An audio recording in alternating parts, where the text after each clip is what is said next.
Welcome to Harnessing the Power of Color, a live PhotoShelter Q&A. This week we've been hosting an Instagram takeover with today's guest, renowned fashion photographer, educator, Canon Explorer of Light, and just recently Rangefinder's Icon of the Year, Lindsay Adler.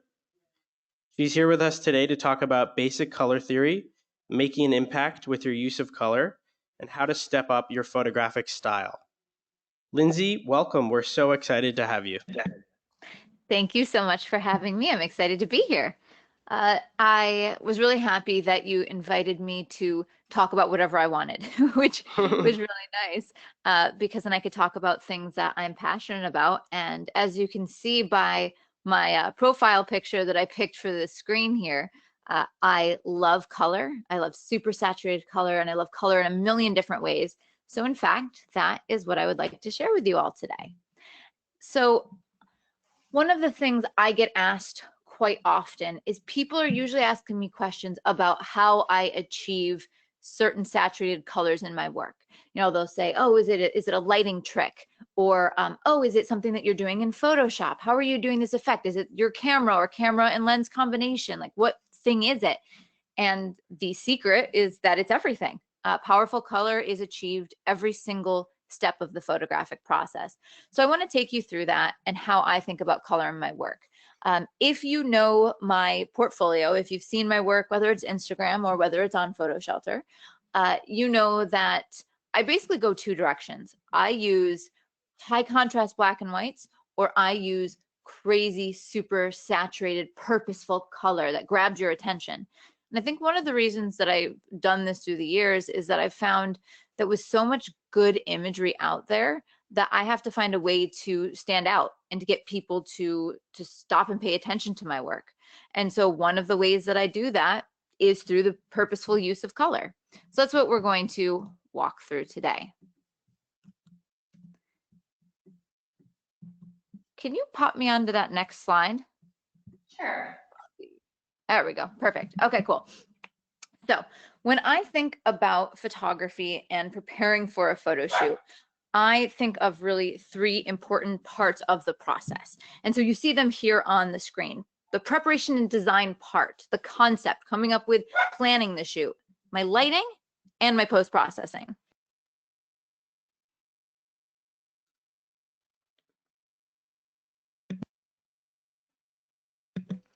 So I want to take you through what that looks like for me. When I plan a shoot, I'm always leading the way by style and concept. We're going to talk about that in a moment. And so taking a look at these three separate parts, the preparation, the lighting, and the post-processing. So preparation is, what am I trying to say with the shoot? What am I trying to communicate? And then how can I put together elements that work to tell the story? So that would be styling, like the clothing, the makeup, the hair, that all builds the character. And I have to prepare my ideas for that beforehand.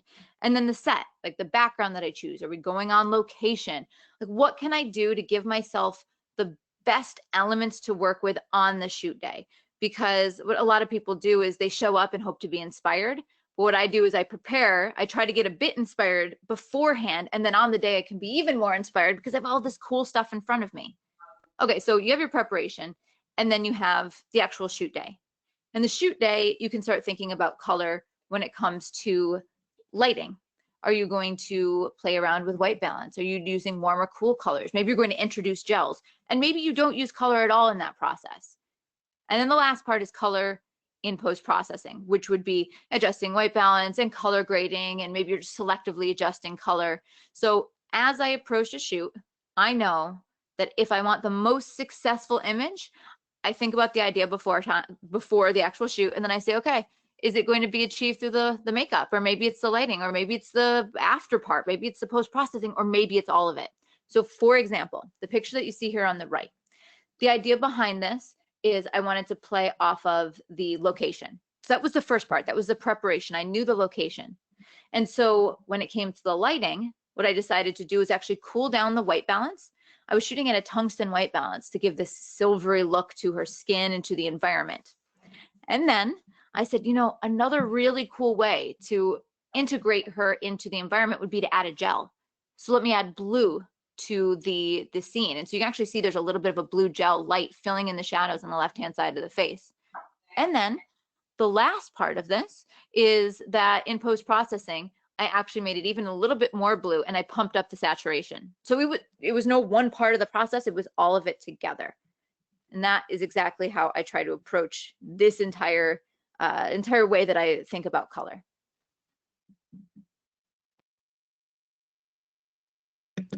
And can I pop on to the next slide? All right, cool. So the next thing I'm going to talk about is, all right, there are a million different colors to use and there's no one right way to use them. So how do you decide? Like, how do I figure out what colors to use when and what part of the process? And I think what really helps my work be most successful is the fact that I always start with a concept. I'm trying to figure out what's the purpose of this image. Is it meant to evoke a certain mood? Or maybe it's for a client. It could be commercial work and the client, their brand has certain brand colors, or there's certain colors that communicate the way that a person should feel about that brand. Or maybe it's the client, if it's a portrait, their favorite color. But really it's what story am I telling through the image? And so for example, picture on the right, the girl's in water. What's actually funny is that this is shot in a tiny kiddie pool in my studio. It was super small. There's a couple inches of water and I wanted to make it look like it was perhaps a little bit deeper. And so what I did is underneath her head, underneath the water, I put a piece of blue plastic. That introduces some color.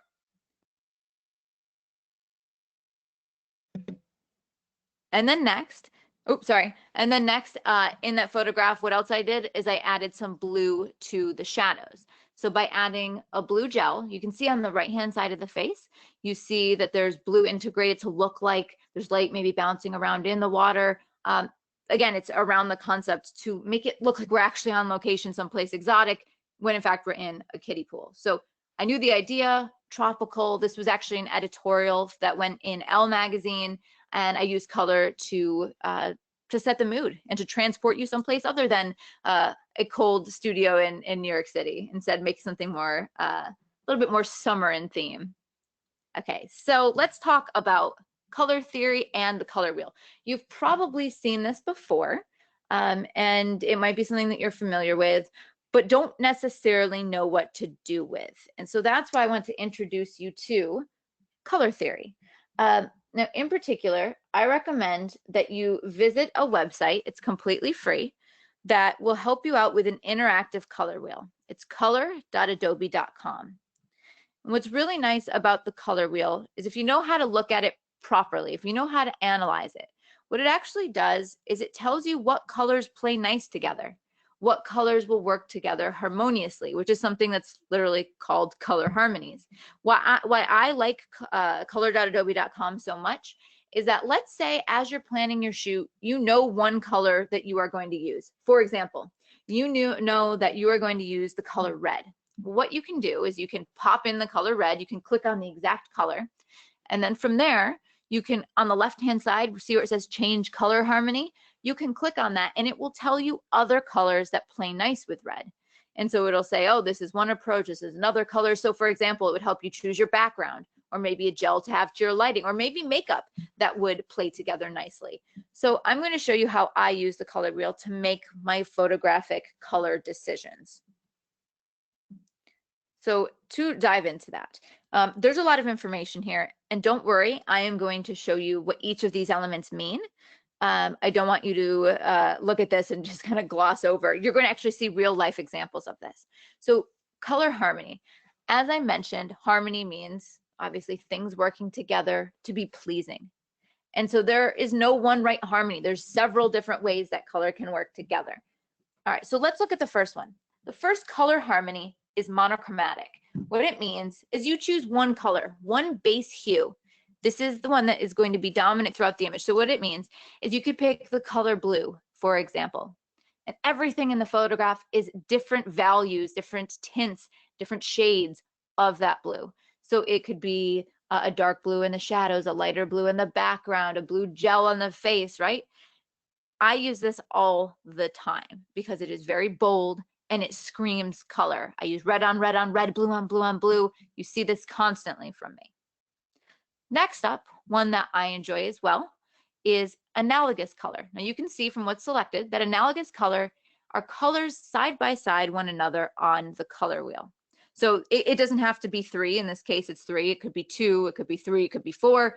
But when you choose colors that are next to each other on the color wheel, it's a very unified and very peaceful feel. So for example, if you picked green and blue and then a darker blue, like a cyan and a blue, that is very reminiscent of nature, of the ocean, of the sky, right? Of green grass. And so it just has a very peaceful feel to it.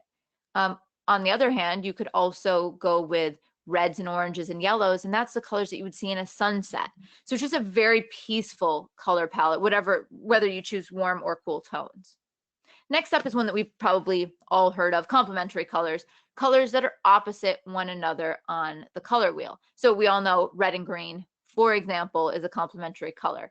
Now, what's nice about complementary colors is they don't have to be just the super saturated versions of them. So for example, you don't need to do, like, let's say you wanted to do a red and a green, but if you do bright red and bright green, it ends up looking Christmassy.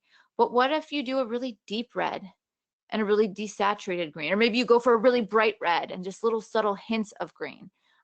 What's nice about complementary is that opposite each other on the color wheel, it creates tension but balance. So what that means is attention, they're so different that they emphasize one another. They pop off the page, but yet they somehow work together. Now next over is you'll see split complementary. Basically what this means is you pick the complement. So in this case, you have that, the yellow and the pink, you're going one opposite each other, but instead of doing the one exactly opposite, you pick the ones nearby. So if in the example you see there, it's yellow and the purple, pink, and pink red. It doesn't have to be 2 colors or 3 colors. It could be many. So for example, I could pick, let's say I pick a green, and opposite I do red, a little bit of orange, and a little bit of pink, right? It's nearby colors. So it's not just sticking to 2, you do multiple colors for a split complement. And the last one, you don't see quite as often, but it is used, especially if you look for it now that you know. You'll see it in advertising a lot. It's something called triadic colors, which means they're equally spaced on the color wheel. Triadic colors, they're very playful, they're very youthful, they have a lot of energy to them. So that's why you'll see it a lot in advertising. Also, it gives you more flexibility. You don't have to just stick to, 2 colors or things being peaceful. Like these pop, these have a lot of energy to it. So now that I have described all of these different color harmonies, let's take a look at what it actually looks like in my work.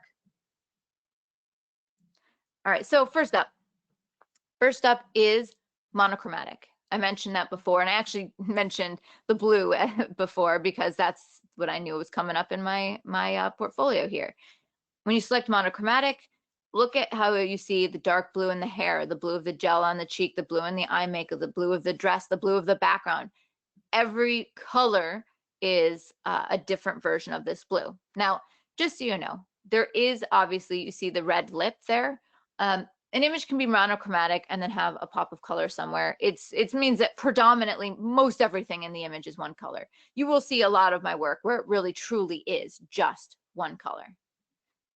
Next up for our color harmonies here is analogous. So let's say I take that blue, but instead of just doing blue, I look at the color wheel, I go to color.adobe.com, and let's see what other colors work well together. I see that blues and teals, maybe even teal into green, is going to create a very peaceful, harmonious color palette.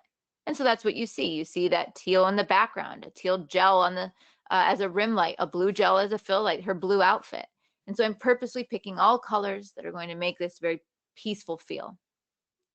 All right, but let's say that I don't want to go peaceful anymore. I want to go pop. I want to go drama. So that takes us to our very next color harmony. And this is an example of a split complementary. What I have going on here is I have an orange, which you see on the left-hand side of the face as the highlight. Then as the fill light on the right-hand side of the face, it's a little bit of blue. It's also in the front of the subject. And then as a rim light, it's a teal. So what these do is they create a ton of contrast, a ton of pop, a ton of drama. And this is what you will see all the time if you look at superhero movies, comic book, superhero posters, because it is both balanced and contrast. And you'll often see this actually used in color grading and lighting within the movies. You'll see very warm orange yellow tones on the face and very cool blue cyan teal tones in the shadows. So if you look for it or you search this, let's search color harmony superhero posters, this is all you'll see over and over and over and over again. All right, so let's continue talking about color harmony and take a look at some other things we should discuss. Let's talk about complementary here. So I mentioned already, red and green, that's the most obvious complement that we all think of, but I don't think you look at this image on the left and think Christmas, at least not to me. And that's because the red is super saturated, but the green, it's a little bit more dull, it's a little bit more subtle. And notice just how much pop those two have. The red is just popping off the other one. And then on the right-hand side, you'll notice the analogous color scheme. The analogous color scheme, see how that image is so much more peaceful, so much more quiet? When you compare the two, you can really see what the color harmonies are doing for you emotionally. There's so much more drama on the left, it's much more peaceful on the right, and they're just taken a couple of minutes apart.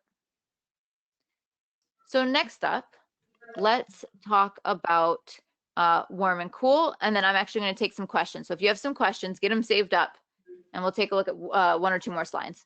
One question before you jump in, Lindsay. Mm-hmm. Do you see any of these color harmonies really popping out in the fashion industry as of late? Well, one of the things that I encourage people to pay attention to is that every year there's something called the Pantone Color of the Year. What this means is the company Pantone, it works with trend forecasting companies and then also their own forecasters. And they decide what color is really going to set the trend for the next year. And you're going to see this color in fashion design, in home design. You will see it in graphic design. And so each year it's a different color. This year, the color is something called classic blue. And as I sit here in my bedroom, my walls are classic blue. And so obviously they knew something was going on there. And so one of the ways you can see color trends is by looking at the Pantone Color of the Year. And there are actually companies, if you search Color Trends 2020, there are companies that do forecasting and trend reports, and it will tell you what colors are most popular, which is also important if you shoot for stock photography, because people are going to be looking for these color palettes. And now, for example, you can actually search by these color palettes in your stock searches if you are someone that's purchasing stock. So that might be something you would want to research. We had a related question from Kaya here. She said, what trends in lighting with gels are you seeing requested in the fashion and beauty industry in 2020? Well, there's two major trends that I see when it comes to lighting, and I'll kind of pull in what this means for color. And it's not even lighting in general, just trends overall. There's a trend towards fantasy and there's a trend towards authenticity, which are two opposite ends of the spectrum. Right. People will either go for natural light, natural makeup, get to know this individual as they truly are, their authentic selves. And then on the other side, let's live a fantasy. Let's do something avant-garde with the hair and makeup or with unusual with the lighting. And that's where you see gels come into play. I think with the success of the show Stranger Things, for example, you see many, many things harkening back to the 80s. And you see gels referencing that quite a bit as well. I'm actually starting to see the 80s is phasing out a little bit in fashion. It's actually moving a bit towards the 70s, and you're starting to see more of the 70s style, and you'll see star filters coming into play. So the trends move on pretty quickly, but gels right now are still extremely popular. Awesome. We have another question from Jane here before we dive into more of your slides. Who are some of the people or companies or organizations that you see coming up with these trends, these color trends? So there are, I'd have to look this up to tell you specifically, because they're like actual companies that this is what they do. They're trend forecasters. So if you search that, trend forecasters, fashion trend forecasting. I mean, the one that I do in fact look to most often is Pantone. But if you pay attention, you'll see it in TV shows and TV show advertisements. So one of the things that's helpful for me is riding the subway here in New York City. You start to see the trends just in the way that the ads look. And whether this year it's slices of light and next year it's gels and the year after it's whatever. So it's paying attention. And just as a side note, one of the things I always think is funny is even though we don't all discuss it, and by we, I mean, photographers, image makers, people in the fashion industry, it's not that we all discuss it openly necessarily, but I see trends happen out of nowhere because we're all looking and influenced by similar things, and a lot of times we come to the same conclusion. So for example, I printed out a background that looked like it looked almost like a painterly sunset that you would see in a Renaissance painting, like inspired painting. And I printed it out and I hadn't used it yet. And then I saw a shoot with Kim Kardashian with that a week later. Then I saw a shoot for CoverGirl. So it's not necessarily that everyone's conspiring to come up with these ideas, but we're often looking at the same sorts of inspiration and we arrive at the same place somehow at the same time. Right. All right. Well, keep submitting your questions, everyone. We'll come back to some questions, but Lindsay, onward. All right. So let's look at the next one. Okay. So this is an example that I wanted to show you of how color doesn't have to be the way that I'm showing you. With, like, you see that I'm using a lot of gels, right? I mentioned that it can be in your set design and in the wardrobe and in the makeup, but it can also just be something as simple as the skin tone contrasting with the background. So if you're looking here, I have that orangish blue, orange to blue contrast there, or complement, but it's not like her skin is crazy orange. And it's not like I have to have the most saturated blue, but they still create a really nice balance with one another. And by the way, this was shot in the studio using a Magnum reflector, even though I was aiming to make it look like it was more of an outdoor sunlit shot. Okay, next up. One other thing I would be remiss to not talk about is warm versus cool colors. Color definitely plays with your emotion. When a photographer chooses a color, they're choosing how they want you to feel. And so cool colors are going to be more mysterious. They're going to be more peaceful. Warm colors are going to be stronger, more aggressive, sexier. And so I like to play with warm, cool contrast in photographs. Now, just know that whatever is a warm color comes forward. It's more aggressive to the eye. You can't help but look at it. Whatever's cooler, it recedes to the background. It's a little bit more quiet, which is why I actually wanted to play with something unexpected in this image. And I did the opposite. Instead of lighting the subject with the warm and then doing background colors with the cool, I actually put the cool on the subject as a main color.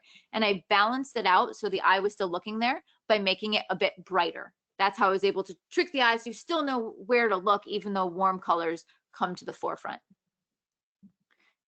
So let's talk more about emotional color. So as I am planning a shoot, I'm very much thinking about how someone should feel about the image and what I want to convey and how color could achieve that. Now, if you look up online as well, you can search a million different things about what different colors mean. So for example, purple gives you the feeling of lavishness and royalty. Green in the United States we associate with money, but in other cultures, red is associated with the wealth. So it also varies culturally. So looking at these two photographs, these are taken like a minute or two apart, a couple minutes apart, and it's the exact same lighting setup. The only thing I changed is the color gels. And one picture is very warm, it's sexy, it looks like he just worked out. The other photo, I think, shows a little bit maybe more confidence, a little bit more peaceful quietness, even though really the setups are the same. So you have to decide, what do you want for your colors? Why would you choose them? And how do they affect the emotional appeal and emotional results felt by the viewer?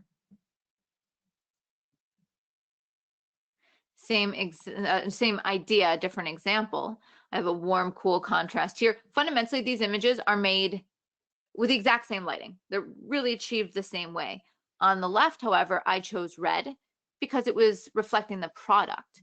And so that's how I chose to bring the color in. On the right-hand side, I wanted something that made her skin look almost metallic, which is why I chose the cool color. So some of it's emotion, but sometimes it's just based off of what I'm trying to emphasize, whether it's clothing or makeup or a product or the brand.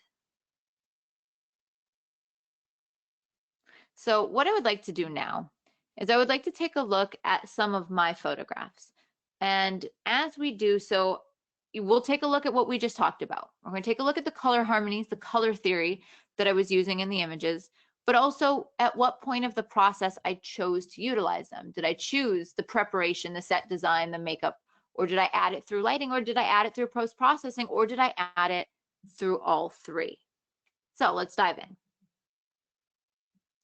All right, so the first one here. Here I chose an analogous color scheme, which we talked about, colors that are next to each other on the color wheel using the blue, the teal, and the green. In this photograph, the only way that I was able to achieve this color was solely through lighting. The background actually started gray and I lit it to be that tealish color. The rim lights, green, the fill light, blue.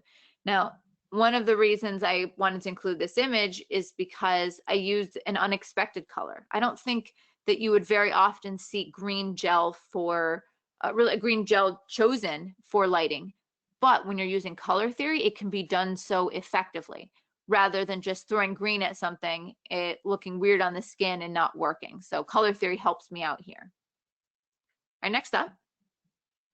This is a monochromatic color scheme. Now this is actually achieved with natural light. I went outside and I had a beige background made by Savage Universal. And I just cut a piece of this seamless paper and we held it up behind the subject and she is hit by direct sunlight. Now, where we're achieving the monochromatic, it's the background as well as her skin color, as well as the makeup that we have on. So the other way that I also in camera was able to achieve a warmer effect and get that monochromatic effect was I shot a warmer white balance.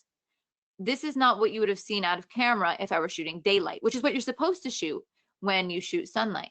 But what I did is I actually shot on a cloudy white balance and then I desaturated the colors. Because when I shot cloudy, it looked really orange, but at least it warmed everything up. So I desaturated it in post later on so that it was all in that warm color scheme, all that monochromatic, but it wasn't unbelievable. It wasn't too orange. Okay, next.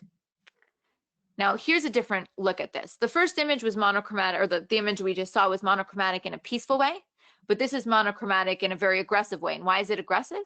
Because we chose the color red, and red is such a strong color. And so what I did is how I developed this concept is that I found a designer that made this headpiece. So I built the entire concept around the headpiece. And I decided that the way that I really wanted to show it off was going to be a red headpiece with as much red in the scene as possible. So I chose a red background, red set design, red avant-garde makeup, red lipstick, and then making sure I eliminated all other color in the photograph. So notice the role that the color is playing on the emotions simply because the color that I chose. All right, now let's go back to another monochromatic. In this case, because I'm using slightly more desaturated tones, because I am in fact using pinks and purple, different tints and shades of that particular pink. It gives you a very peaceful look and it's a little bit more quiet. So here's how I achieved this color. I worked with a set designer and this was, I think it was 2 years ago. And there was a trend in floral and wedding design for the color pink and lavender, like those colors for, you see it in flowers and you see it in dresses. And so because of this, she's told me that she'd love to do a collaboration for her portfolio that would show that she had the ability to do set design with these colors. And she actually designs the most incredible floral designs for the Tonys and for super high-end weddings at the Waldorf Astoria. Like she does amazing work. And so if she's going to offer to do a collaboration, I'm absolutely going to say yes. And so she led the way with the concept. And so I said, okay, well, what can I do based on her designs? How can I complement this? So the ferns that you see in the background, that was that pink purple color. The chaise that she's sitting on, she sourced that pink purple color. The orchids around her had a little bit of that pink purple tone. So she did the set design. And then I chose the wardrobe design. I worked with a wardrobe stylist and I said, let's make sure that we also reflect the colors in the dress. And so we got a dress that matched those colors. And then lastly, I introduced the color through light. So what you see in the foreground where you see kind of that seagrass that looks pink, it's not pink. I actually gelled it to be that color and therefore it would unify the entire scene. So it's every single step of the process, starting with the purpose, the intent of the photo, the overall concept. Can you see that monochromatic is one of my favorites? And one of the reasons why is it just screams color. So again, right, I don't need to belabor this point too much. What we did is we had a blue dress, and I loved the blue dress so much that I wanted to unify that color in as many ways as possible. So we had the blue dress, then I chose a blue background. I used blue gel to fill in the shadows. In post-processing, I cooled down the image and I saturated the blue. So it's blue from, you know, the preparation to the lighting to the post-processing, all of it over and over and over again.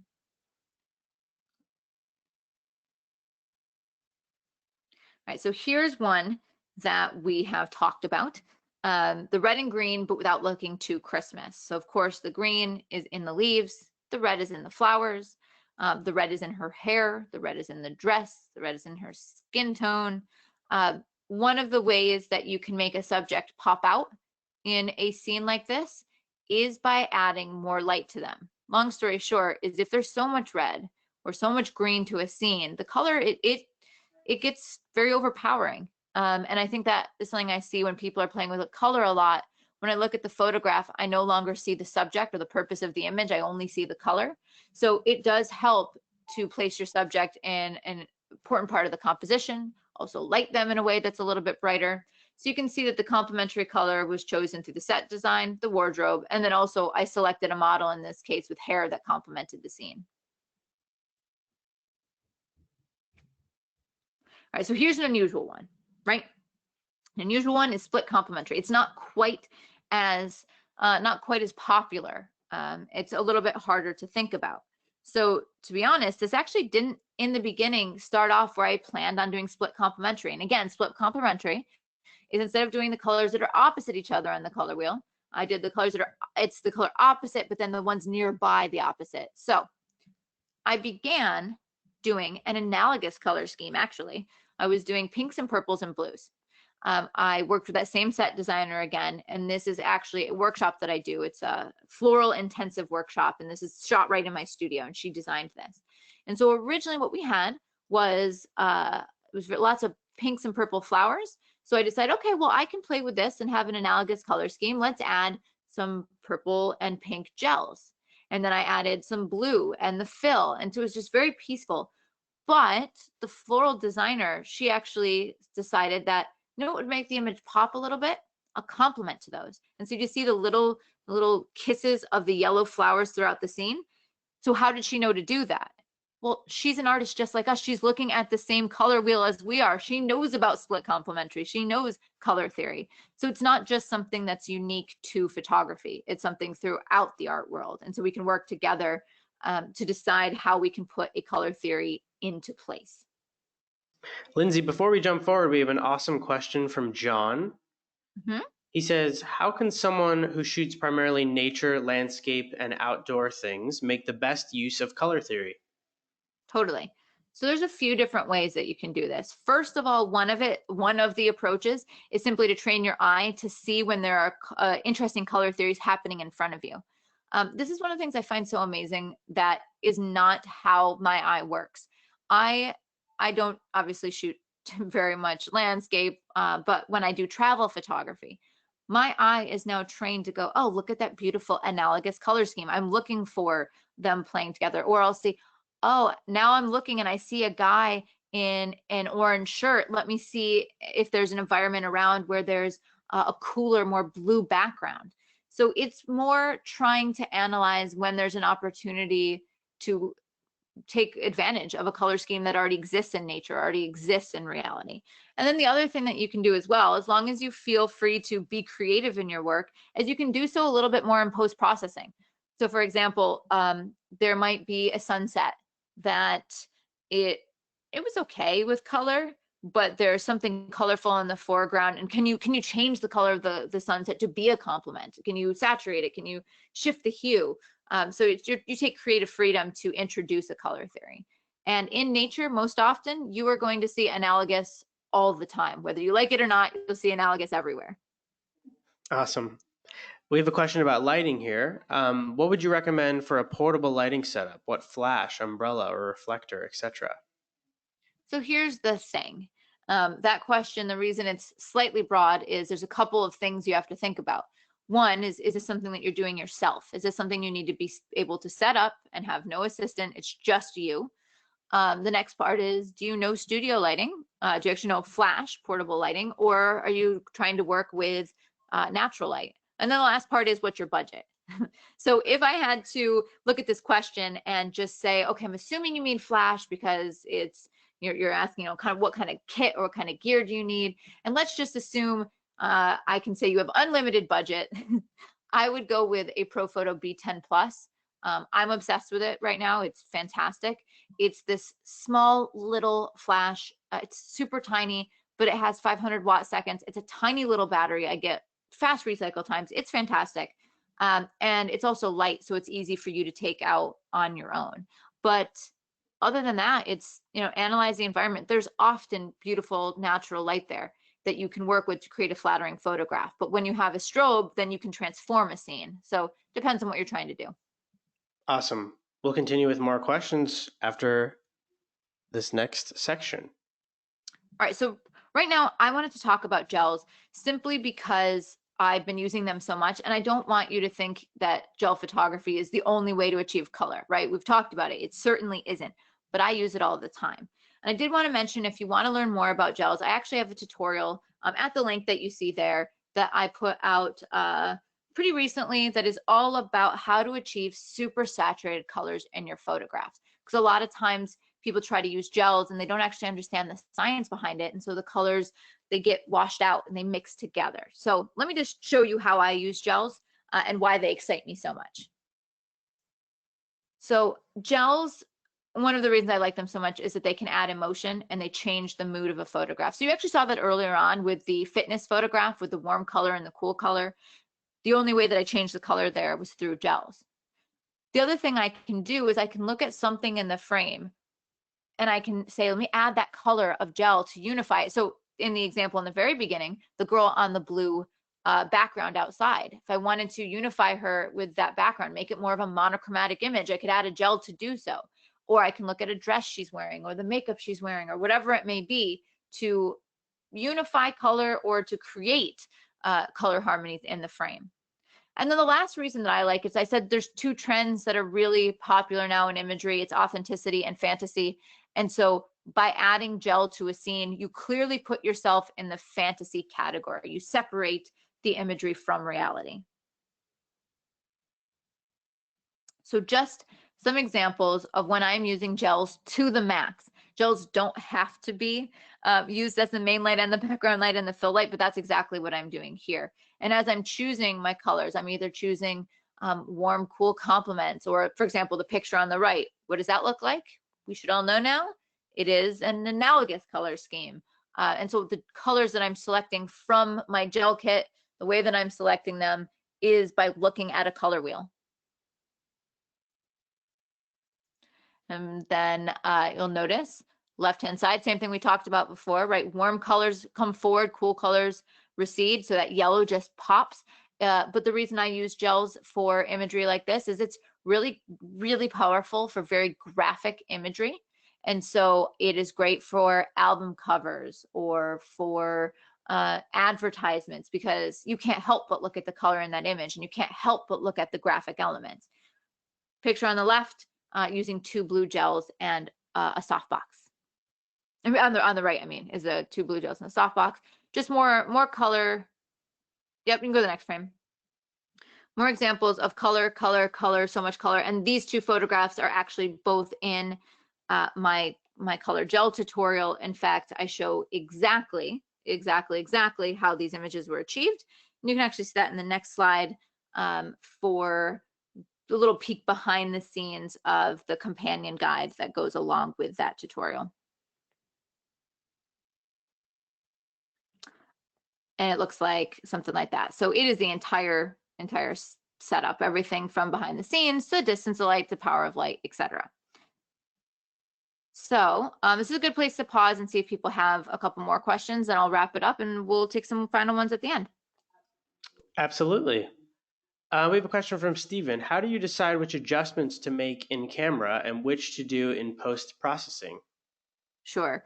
That's a really good question. I will say part of it comes with practice, for sure, because it's experimenting. But all right, so the image that's on the screen, for example, there, I know that if I want that blue light in the foreground to be really saturated and shiny, like I'm probably going to want to do that through using a gel rather than trying to change the color in post-processing to be that saturated. But I also know that exact photograph we're looking here, if I took it into Photoshop, or let's say just Lightroom or Capture One, and I started to mess around with the white balance and tint, I can get some pretty wild colors. I can make that blue look a lot more like a teal. I can make that yellow look a lot more like a red. So there isn't a right or wrong answer. What I usually do is if something, some part of the frame, that was my dog, if some part of the frame needs to be isolated with a color, so I want the shadows to be blue or the background to be green, I tend to light that or have the set be that color. But if I want to add subtle nuances, like I want there to be a slight tint of magenta in the shadows and I want to warm up the highlights, that's when I would do that in post-processing. Speaking of post-processing, I think we can jump into here. I think you have some great examples. Great. All right. So Awesome. post-processing, what that really means is that is the last part of the process, which is raw processing. So it actually means what you're doing in Lightroom or Capture One or Adobe Camera Raw. So your white balance and your contrast and your saturation, your hue, saturation, luminance. And it's what you do in Photoshop. So it's selective color and all of those things. So this is an example of me taking things into the realm of fantasy. And this was done in Photoshop. But the concept obviously was red, monochromatic, red everywhere. Let's look at another example of fantasy. So there's nothing wrong with the color theory on the left, but I wanted to show that we're in another realm. Maybe we're on in a different planet. And so I changed the color of the sky on the right to be a little bit more teal. And that was done in Lightroom. Okay, so this I think is a perfect example of how to lead with intention though. So looking at this photograph, where I started with my concept is this is that same floral designer. Again, this is one of my intensive workshops, which you can find at learnwithlindsay.com. One of my intensive workshops, the idea was to have a sleeping beauty, right? I was creating a sleeping beauty who's just awakened. And when I think of sleeping beauty, first of all, I think she wears blue, but I was also thinking of night and sleep and peacefulness. And so for me, that's going to be blues, analogous color schemes, so maybe blues and purples. And so we built a set with blue and purple in mind. And I put her in clothing that was blue and purple in mind. And then I added a little bit of blue to the shadows through use of a gel. You can't see it too much, but the front of her dress actually isn't that blue. I added a blue gel just to fill in a bit. But man, I was looking at the image and I like it. It's pretty, but it's not quite conveying the mood that I wanted. So let's take a look at the next photograph that's actually done in Photoshop. This is what I call color grading. So this color is technically wrong. Like technically, it's not the correct white balance, and it's not the, there's a tint over the whole image. But the more that you look at it, if you didn't see the original, this would look right to you because there's intention. It has this entire blue midnight feel to it, and it's subdued and it's quiet. And you can tell that the colors in this photograph are on purpose. In fact, those greens, I changed the color. The greens I now made teal. So it pulls everything into the blue, the purple, the teal, into the analogous color scheme. And so this isn't wrong, but I also couldn't really have captured this in camera. I got it as close as I could, and then I put the finishing touches on in post. So bringing this all together, people thinking of trying to utilize color more purposefully in your photographs and more successfully in your photographs, it's about having intention. What are you trying to achieve in the photograph? And then every part of the process you have to think about. You have to think about the set design and the makeup and the background and the wardrobe, and then is color something you want to add through lighting, or was it mostly done in set design? And then in post-processing, are there any elements in the scene, like the background or the overall tones or particular color, that if you changed, it would make your photograph more successful? And then do it, because it's going to unify your image and give you more successful color harmonies. So Let's see if you have any more final questions. Yeah, Lindsay, thank you so much. We're going to take a couple of those questions that we have here. Um, Kayla says, well, first of all, Kayla is one of your biggest fans. She's been, Kaya, Hi. I'm sorry, apologies, Kaya. She said, are you considering offering a color grading class? Yeah, actually, that's going to be my next big tutorial. Awesome. I had originally planned on doing it for my thought process was early fall because in the summertime people aren't indoors color grading, but it might come out before then. But yes, that's my next project. Great, that's exciting. When you gel your strobes, are you using a gel directly towards or on the end of or the head of the light, or a large gel closer to the scrim of the softbox? From Josh. Really good question. Yeah, very good question, Josh. I actually used to think that you put it on the outside, and then I realized that's crazy expensive and unnecessary. You just need a small gel, the 12 by 12 inch gels, and then you put it up against the head of the light. But you just need to make sure it's not exactly against the flash tube because if it is, it will melt. So you need to bow it out a little bit. And the Pro Photo system actually, because a lot of their modeling lights with their portable ones are LEDs now, it's better, but some of the bright hot lights in the flash tubes will melt them. So just you need to bend it out so it has a little bit of space. Great. Question here from Dwight. How do you control the impact of ambient light, especially artificial lights, when shooting in studio? So fundamentally, it's controlled by what your camera settings are, and then you match the power of the light to the appropriate camera settings. So for me, most of the time in the studio, I shoot at 1/200th of a second because your shutter speed helps to eliminate ambient light. The faster the shutter speed, the less you will see the ambient light. And then from there, the next part is my aperture. Now, if you're shooting at 2.0, what that means is your camera is very sensitive to light and it will start to actually pick up some ambient light. So I don't usually shoot at 2.0 unless it is a creative decision where I need a wide aperture, and then I do my best to try to get rid of the ambient light, turn off the lights, close the curtains, whatever it may be. But instead of 2.0, a lot of times I'm at f8 or f11 unless I need to have the background out of focus. So it's really your camera settings combined with your ability to start off and actually try to get rid of the ambient light. Another question from Katie here. What white balance setting do you prefer when shooting in the studio with gels? So when I'm in the studio, I'm always shooting on a flash white balance, whatever the preset is. I also will take a picture of a color checker, but as soon as you add gels to the scene, the color checker is more or less irrelevant because it's no longer going to be neutral. So I shoot a flash as a starting white balance, and then I feel free to mess with it.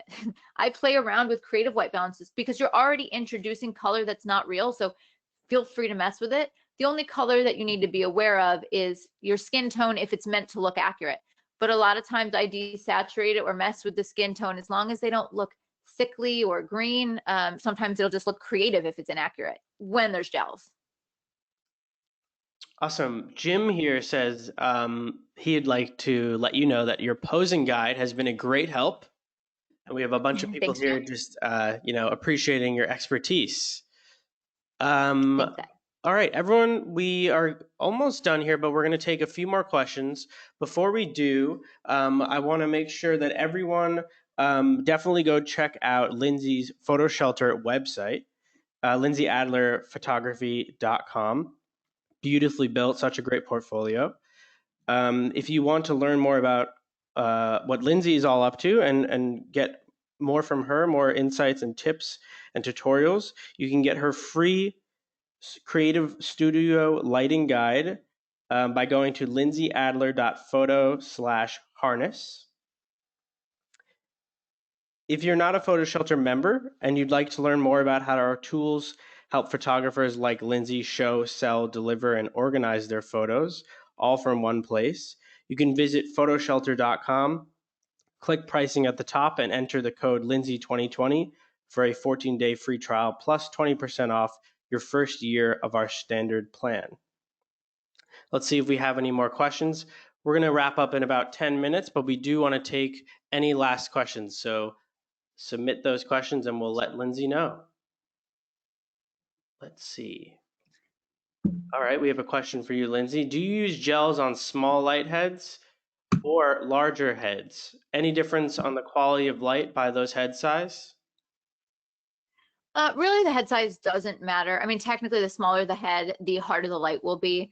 But then you can modify any of these heads by, adding a softbox or a beauty dish or an umbrella. So it doesn't really matter. I tend to use, well, really, it's whatever's available to me. But most of the time on location, it's a ProPhoto B10 Plus, and in the studio, I use the ProPhoto D2s. So anything you've got will do the trick for gels. Awesome. When you're shooting outdoors, do you use color filters or just adjust the white balance? I usually adjust white balance if it's meant to be creative, and then I'll play with gels. It really depends on location. Like if I'm trying to go super creative, sometimes I'll go with a wacky white balance, because what that does is it completely changes the entire environment. And then you can select a gel which actually balances for your crazy white balance. So for example, I could set my white balance to tungsten, and then on my main light, I can add a CTO, a color temperature orange gel. So what that does is it makes the whole scene, the subject orange, because I'm lighting them with an orange gel. When I switch to tungsten, it gets rid of that orange, but the entire environment that wasn't lit by the gel will now become blue. So there's a lot of different things you can do. Awesome. For anyone who missed any of these links, the websites that Lindsay discussed, or any of the codes, we'll definitely be sending them around afterwards. So definitely look out for that, and don't worry if it passed you by. We have a question for Alice, or from Alice here. She wanted to know about the slides as well. We're gonna be sending those links around, so no worries, Alice. We have a question from Alan here. Lindsay, do you use a color light meter? That is a good question, and the answer is no. So there is a reason for them, but it tends to be much more in technical photography. So it would perhaps be more useful for architectural photography or scientific photography. But usually for the way that I work, it is a little bit of science mixed with a little bit of magic, meaning what looks good. So it is not a piece of gear that I would say is necessary. I had to learn it in college, having used it since. Question from Jennifer here. What's the best way to gel a beauty dish? Oh my gosh, I struggle with this all the time. It is such a good question. Because when you try to gel a beauty dish, you're like trying to shove a gel in the space that doesn't really fit. What I ended up doing so the answer is there's not a good answer. Unless someone knows, please tell me. But what I ended up doing is I bought an extra gel kit. So it's somewhere around, $30-$40. And then I cut circles out, and that's my beauty dish gel kit. I got so frustrated with crumpling them up and trying to make it work that in the end it was worth the $30-$40 just to buy and cut them.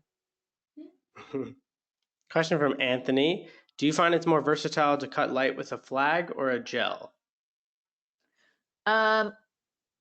Okay, so I'm presuming you mean to make something darker, because you can flag things by making it darker, or you can add something called a neutral density gel, an ND gel, which will actually, it's kind of like sunglasses for your light. It pulls out light. This basically just looks like tinted glass, but of a gel. So a flag, what's nice about it is it allows you to selectively reduce light out of parts of the photograph, whereas adding an ND gel, for example, darkens down anything that light would have hit. So it just depends. The ND gel, the neutral gel there, is useful if you are trying to shoot at wide apertures and you can't get your light down to a low enough power. Whereas flagging would be, for me, maybe it's a little bit too bright in the back right-hand corner of the frame, and I'm going to flag it to make it a little bit darker, or the side of the subject's face is a little bit too bright, and I can flag it that way. Awesome. Dean here thanks you for all of your training and webinars and all of your expertise, and wants to know, are there different qualities of gels? What are your favorite gels? What are some of the best gels you've worked with? So there technically are different thicknesses of gels, and there's a couple main brands. There's Lee, there's Roscoe. In the end, I see no difference, and pretty much all the gels I use are Roscoe gels. I found that, at least for me, there were more variety.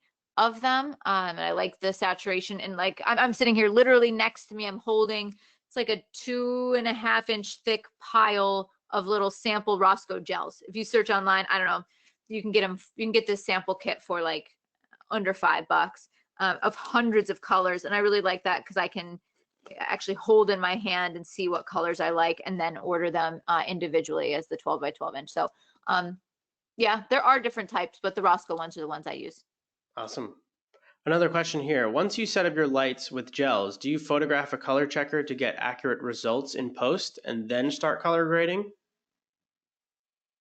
Yeah, so gels, it gets kind of complicated because as soon as the gel hits the color checker, basically on it, a color checker is used, or a gray card is used to give you a neutral point to reference off of for skin tone. But as soon as the gel hits it, it's not a neutral point anymore. There is no neutral light. So it doesn't exactly work that way. One of the things that you could do is you could start, if you have any white light in your scene, turn off all the other lights, only have the white light on, take a picture of a color checker there because you could use that as a reference for the part of the frame that does have neutral colored light, and then add the gels in separately. But the answer is no. I'm like, I don't actually use a color checker when if I'm using a lot of mixed light. But if the main light on the face, if the actual light hitting the face is white light, but the background is a gel and the rim light is a gel, then I can still use a color checker because the face is still hit by quote unquote neutral light. Awesome. We have a funny question here. Alejandro is sneakily listening and watching the webinar at work because he just could not miss it. So he's very excited. And he wants to know, what are some ways you can leverage these techniques in getting industry jobs? Yeah, I mean, I think one of the things I consider to be one of my my superpowers is that I can light anything. And so I have people approach me, whether it's art directors or it's editors of magazines, people that approach me, they're like, we love your lighting, or when we looked at your website, the color just grabbed our attention. And so it's establishing yourself as an expert and having versatility. And you can also use it to show that you're aware of trends. That's important. That's something that I do. But one of the things that I personally do is I shoot twice a month, at least, but at least twice a month, usually more, that are creative play days. So the only thing I'm trying to do during those days is create beautiful images that show my skill set. And it's half the time it's intended to just be something beautiful that stops you in your tracks, and maybe a client will just be wowed by it. And then the other half the time I'm trying to create imagery that may actually be applicable to that client. They might actually say, oh yes, that's exactly what we need for our brand. So, that might involve, I mean, it definitely will involve color. It's just whether it's subtle and subdued or bright and saturated, but color should be used purposefully. Awesome. We have a question from Brian as we almost wrap up here. So just submit your final questions here. But one from Brian is, how do you create a consistent look for your photography and still use many different colors in your photos? Yeah, so this is part of a bigger discussion and another lecture that I have about having a unique voice and a unique style. Your style is conveyed through your subject matter, visual elements, as well as emotional elements. And when you have those things established, even if you use different color palettes, the way that you've approached the images, the way that your images feel emotionally, compositionally, it supersedes the fact that like in one image you use red and in another you use green. So that is a longer discussion, but once you develop a style, the colors you choose can be part of that style, or they can simply be used differently in each image, and the style unites all of the images regardless of the colors used. Awesome. Well, I want to thank everyone for coming out tonight. I hope everyone had a great time hearing from Lindsay. I know we did. Thanks to all of you for joining us. Don't forget, I know we've had a couple people ask this, we'll be releasing the full recording of tonight's conversation with Lindsay at the end of the week. If you can't get enough of Lindsay, we're hosting a Instagram takeover currently at PhotoShelter on Instagram. And if you didn't get a chance to answer any of your questions, be sure to tweet at us at PhotoShelter and we'll get back to you. Lindsay, thanks again for taking the time and for sharing with all of us. This has been so awesome. It's my pleasure, and thanks for inviting me to share about things I'm passionate about. Yeah, thanks so much, Lindsay, and thanks everyone. Bye, everybody. Take care.